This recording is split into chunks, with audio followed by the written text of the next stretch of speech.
네, 안녕하세요. 유한양 행스터입니다. 나는 23년 12월 31일 은퇴할 것이다. 좋아요, 구독 부탁드리겠습니다.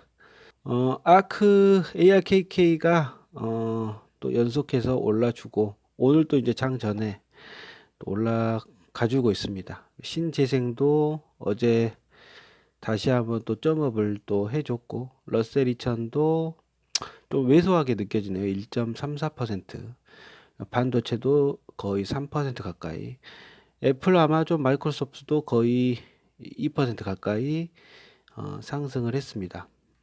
SC도 올라줬고요. 어제는 뭐 나스닥 100이 1.5% 올랐으니까 굉장히 불장이고 오늘 장전까지도 굉장히 좋다.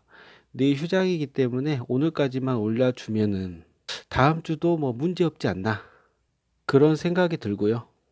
뭐 애플은 뭐 항상 저 같은 경우는 이제 자사주 매입을 기억을 하면서 주가가 조정을 받더라도 어 이번 하락 때 많이 주섰고요.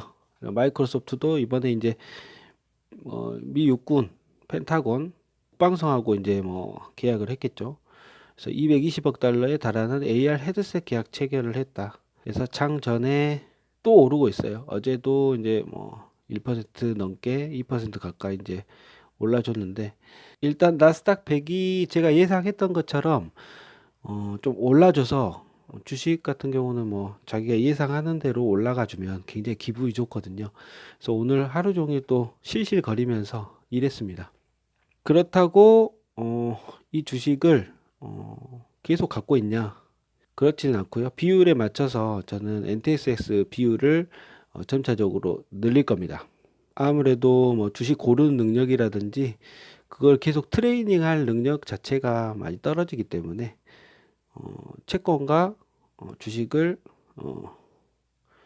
비율대로 알아서 관리해주는 NTSX를 매수를 할 것이다. 점차 비율을 늘릴 거고요. 이번에 이제 30% 현금을 가지고 추가적으로 샀던 SMH, ARKK, 애플, 뭐 마이크로소프트 이런 애들을 조금씩 팔면서 NTS를 비율을 높이면 자연스럽게 채권 비율도 높아지는 겁니다.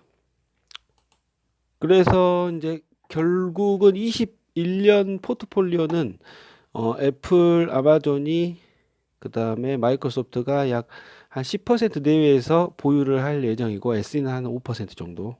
그리고 ETF는 네 가지 종류를 지금 약 한 12%뭐 종목은 뭐 바뀔 수도 있겠지만 요 정도의 어떤 변동성을 가진 그리고 앞으로 성장성이 있는 애들을 가지고 갈 예정입니다. 리스크 헤지는 NTSX 비율을 50%까지 올릴 거고 이 NTSX는 거의 뭐 S&P 500을 90% 가지고 있다라고 봐도 뭐 무방합니다.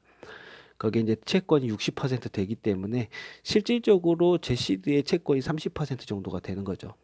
그래서 이제 작게나마 리스크 헤지가 뭐 리스크 펠러티, RPAR 결국에는 이제 이 RPAR을 제가 가지고 다니면서 노후 생활을 할 건데 지금은 현재 2.5% 얘는 이제 8%밖에 안 되기 때문에 기대 수익률이 지금 크게 늘릴 사항은 아닙니다. 그리고 수완 얘는 수완이라는 거는 이제 얘도 자산 배분형 ETF라고 보시면 되는데 국채가 90%예요. 국채가. 그리고 나머지 가지고 이제 10% 가지고 레버리지를 통해서 옵션 거래를 하는 겁니다. 옵션 거래.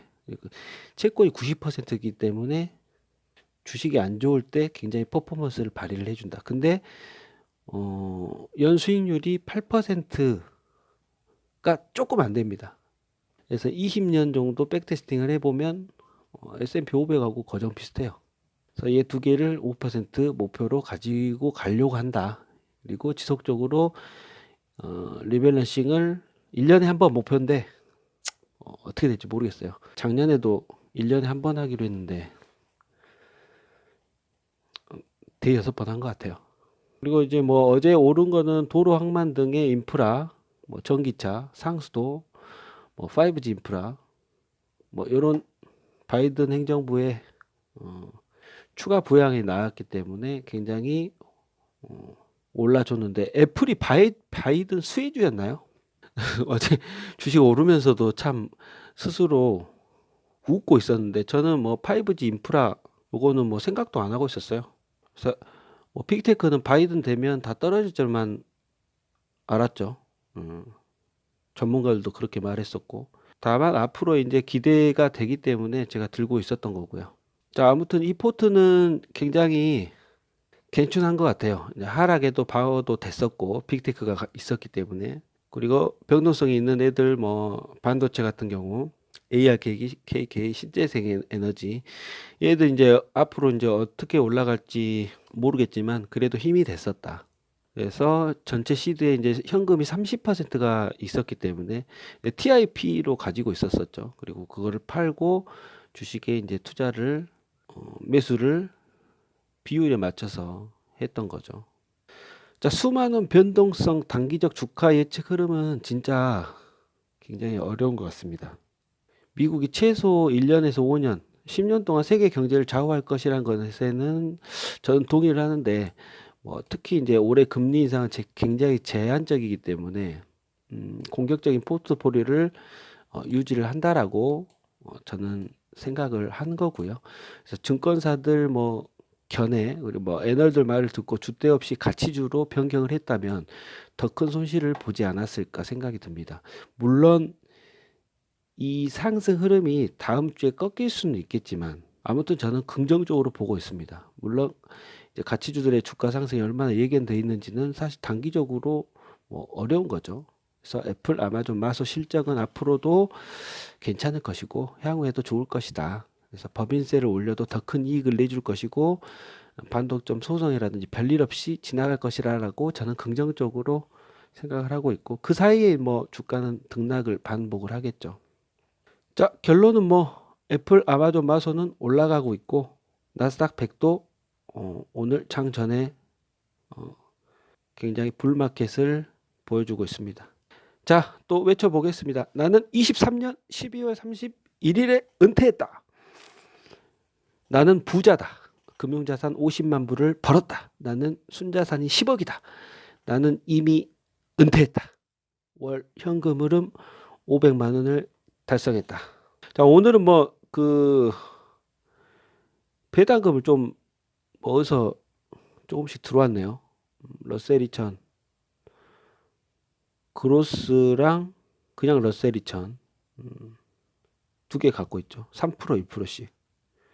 그리고 IVV 요거고 그다음에 블랙 스완 ETF 0.73불. 그다음에 엔비디아 코딱지만하게 갖고 있습니다. 그리고 NTSX 리스크 펠러티도 코딱지만하게 갖고 있죠. NTSX는 시대의 12%인가 13%이기 때문에 78불이 들어왔네요. 그렇습니다. 오늘 방송은 여기까지 하겠습니다. 오늘 상승 그냥 뭐 기분 좋은 영화 한 편 본다고 즐기시면 될 것 같습니다. 감사합니다.